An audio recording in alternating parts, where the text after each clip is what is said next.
Welcome everybody, this is Commander Ramsey, and I've got a new video on the Akizuki, an old tech tree strong destroyer of the Japanese naval empire. And she's a tier 8 destroyer. This game just happened to be top tier. She does play well in tier 9 games. A little bit struggle in tier 10, but if you're a smart player and not too overly aggressive, you can actually do quite well. This game I do not have a special commander, so this is going to be more like an average build. I think the commander I have on the Akizuki is a 14 or 15 skill commander with no special abilities. And here you notice we've got several destroyers, 3, and then 2 submarines on each side. So submarines can spot just like destroyers. Can't quite go as fast as most of the destroyers, but they can do reasonable spotting. And they can launch their torpedoes while still on the surface in many cases. Here though we've got a tier 6 CV on each side, Japanese Rujo on our team, and then the tier 6 Ranger on the enemy team. Here I'm going to try to take the middle cap, the B cap, which is unusual, but I'm in a good destroyer here, and I know I'm going to have a ship probably showing up there around the F6 location on the map grid. And sure enough, here comes the Benson, which is another formidable destroyer, tier 8 American destroyer. And she has some strong guns, torpedoes, well balanced, but probably not as strong as the guns on the Akizuki, which is unusual for the Japanese destroyer line. They're mostly torpedo boats. But the Akizuki starts a sub-line of gunboats for the Japanese destroyer selection.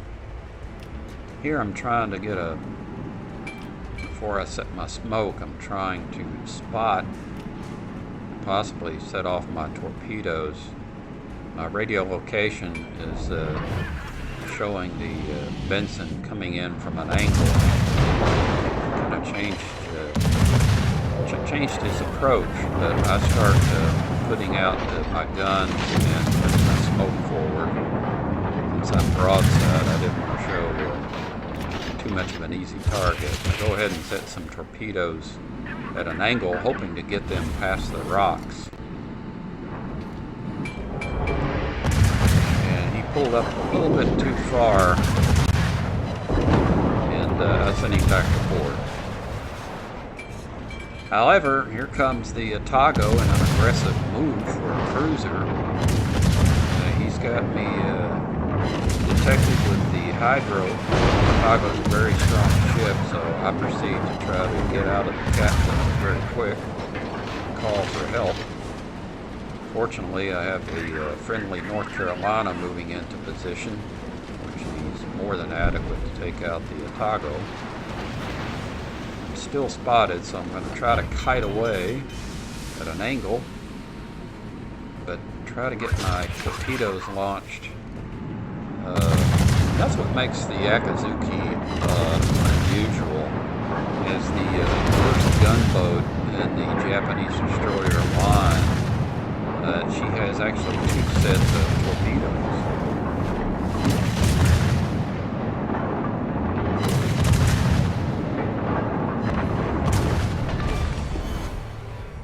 As well as she has,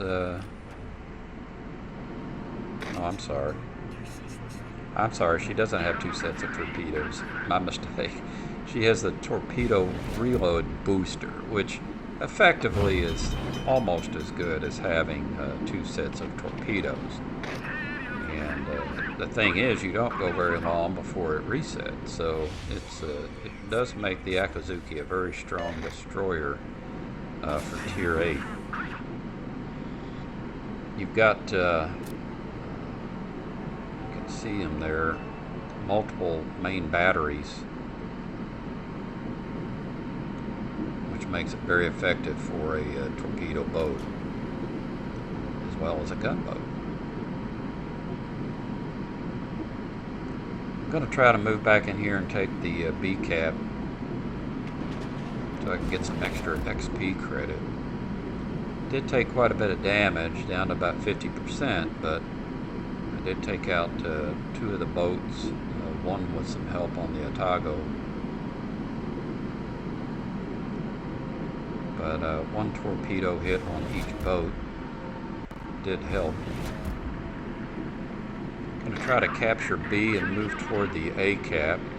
You can see that's where most of the enemy ships are currently located. My radio location is indicating my closest ship is over here, just beyond the next island there, and you can see there's a couple of battleships over there that are closest, but there's also the enemy Akizuki is over there, and he's being whittled down. But I've got a Tirpitz coming in. One of the weaknesses of the Tirpitz is it does not have hydro. I guess the Germans couldn't afford to put it on the Tirpitz and the Bismarck at the same time. Anyway, enough with the jokes. Start to unload on the Tirpitz, trying to aim for the superstructure and hoping to get some damage, but as well as get a fire started, maybe, but I do believe I've got the IFAG located on the commander's skills, which really pins the superstructure and gets extra damage. You can see I've got very few non-penetration rounds. Most of them are sticky. And the Akizuki can throw out a lot of rounds. See, I'm putting out, I believe it's 8 shells per volley. We've got 2 barrels per main battery turret. I can still stay behind the smoke, get some good shots off there. Did not get the kill, but that's okay. We've got the lead, but the ship, basically 5 in ship count, looks like.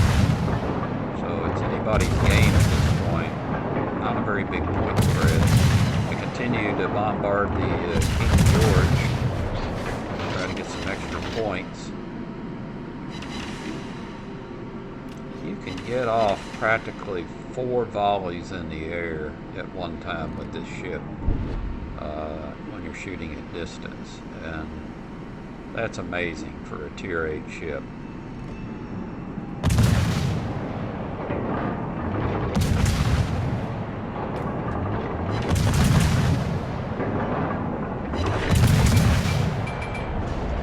Playing in the smoke here. Fortunately in this game there were not any radar ships. When you get to Tier 9, especially Tier 9, Tier 10 games, you're going to have several radar ships. You're going to have to play it much more cautious. You can get detected 10, sometimes out to 11 or 12 kilometers with radars in the game today. It makes it very difficult to cap. You almost have to cap in an area of the map where there's no radar ships, or wait just beyond the cap. Because as soon as you start getting into a cap zone, that cap flag starts changing. They know that's when they can radar if they're in close enough. Alright, using radio location, which is probably my favorite skill set as a destroyer player or even a light cruiser player. wonderfully valuable tool. I call it the poor man's radar. But here I'm moving in, starting to build a lead now, breaking away. The enemy team is starting to dissipate, but they still have one of the cap zones. And most of their ships, I believe, are still over near the ACAB, which I'm working on. Here I notice there's a German battleship coming in, one of their battle cruisers. So I start to unload on him and smoke.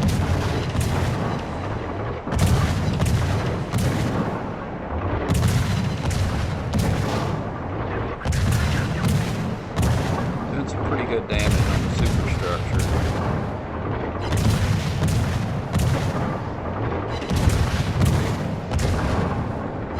Fortunately for me, I'm not sure if he had hydro, but if he did, he must have used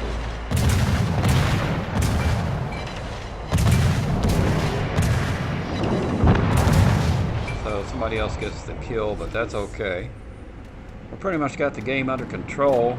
Using radio location, I can pinpoint the area of the enemy aircraft carrier.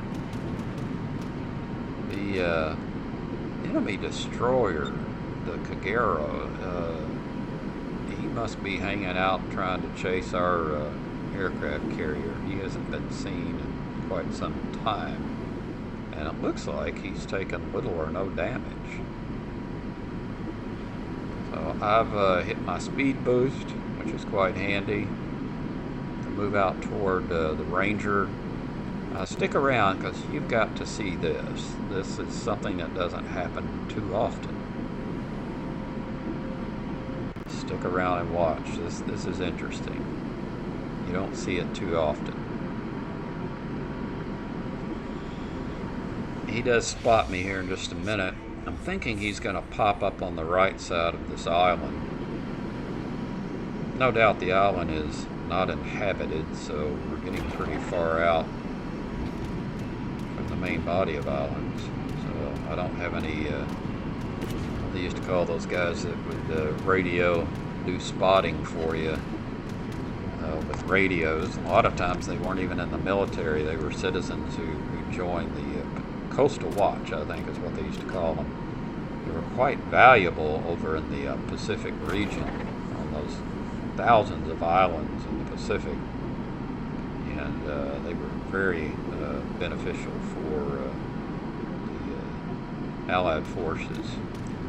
Alright, here we go. He's spotted me, so he's coming in. Not too worried about him, Tier 6 carrier.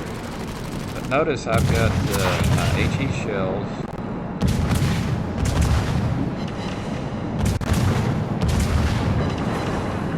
Look at there, citadels.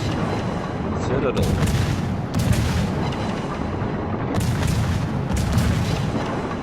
Citadels. More citadels. Imagine being on this side there and listening to that. Racking up one citadel after the other. But I don't get the kill, but 13 citadels with a 100mm. There's the Kagero. He pops up out of nowhere. So I go to work on him. 13 citadels on the aircraft carrier with HE shells. It's definitely with the IFHE. Allows you to pin deeper, but not overpin. Launch my torpedoes here in hopes to try to scare him out of the smoke if he is holding up in the smoke. If I were him, I would use it to escape or take a last stand. But he knows he cannot anywhere near outgun me. He's basically a torpedo boat with very good hard-hitting torpedoes, mind you. My radio location again, wonderful tool. It tells me he did not stay in the smoke. There he is. My guns are already trained on him. That's another benefit of having this skill in a destroyer. For most destroyers, I would put it above improving your detection. because they're going to spot you anyway when you're getting down within a half a kilometer, plus or minus. Here I make a grave error, and you see one of the glaring weaknesses of the ship. It does not have hydro, and I did not zigzag, and I got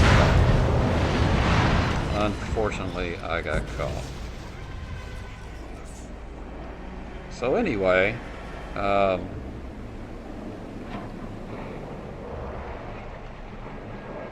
Akizuki is a very strong boat, and you can see that its guns are tremendous, but only, I would tell you, only with the penetration skill, the IFHE, I believe it's called. I believe it's in the third row of the commander skills, and we'll go through that at the end of the video.